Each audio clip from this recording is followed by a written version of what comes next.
यूनान में पुराने समय में मिदास नाम का एक राजा राज्य करता था।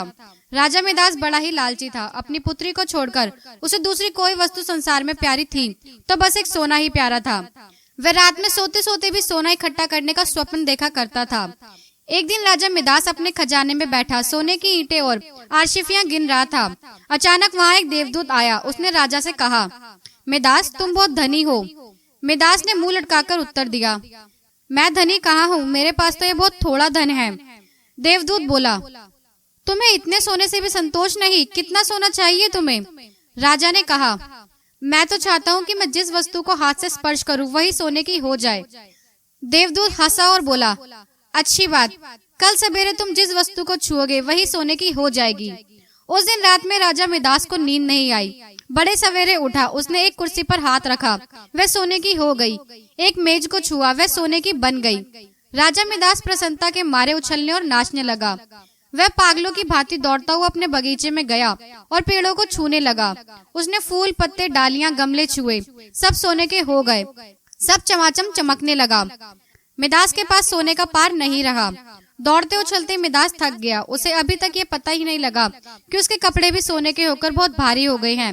वह प्यासा था और भूख भी उसे लग रही थी। बगीचे से अपने राजमहल लौटकर एक सोने की कुर्सी पर वह बैठ गया। एक नौकर ने उसके आगे भोजन और पानी लाकर रख दिया, लेकिन जैसे ही मिदास ने भोजन को हाथ लगाया सब भोजन सोना बन गया। उसने पानी पीने के लिए गिलास उठाया तो गिलास और पानी सोना हो गया। मिदास के सामने सोने की रोटियां, सोने के चावल, सोने के आलू आदि रखे थे और वह भूखा था, प्यासा था।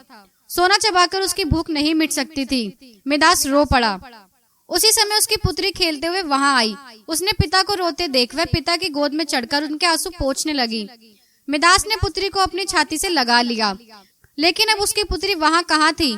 मिदास की गोद में तो उसकी पुत्री की सोने की इतनी वजनी मूर्ति थी कि उसे वह गोद में उठा भी नहीं सकता था। बेचारा मिदास सिर पीट पीट कर रोने लगा। देवदूतों को दया आ गई। वह फिर प्रकट हुआ। उसे देखते ही मिदास उसके पैरों पर गिर पड़ा और गिड़गिड़ाकर प्रार्थना करने लगा, आप अपना वरदान वापस लौटा लीजिए। देवदूत ने पूछा, मिदास अब तुम्हें सोना नहीं चाहिए? बताओ तो, एक गिलास पानी मूल्यवान है या सोना? एक टुकड़ा रोटी भली या सोना? मिदास ने हाथ जोड़कर कहा, मुझे सोना नहीं चाहिए। मैं जान गया कि मनुष्य को सोना नहीं चाहिए। सोने के बिना मनुष्य को कोई काम नहीं अटकता, किंतु एक गिलास पानी और एक टुकड़े रोटी के बिना मनुष्य का काम नहीं चल सकता। अब सोने का लोभ नहीं करूंगा। देवदूत ने कटोरे में से जल दिया और कहा, इसे सब पर छिड़क दो।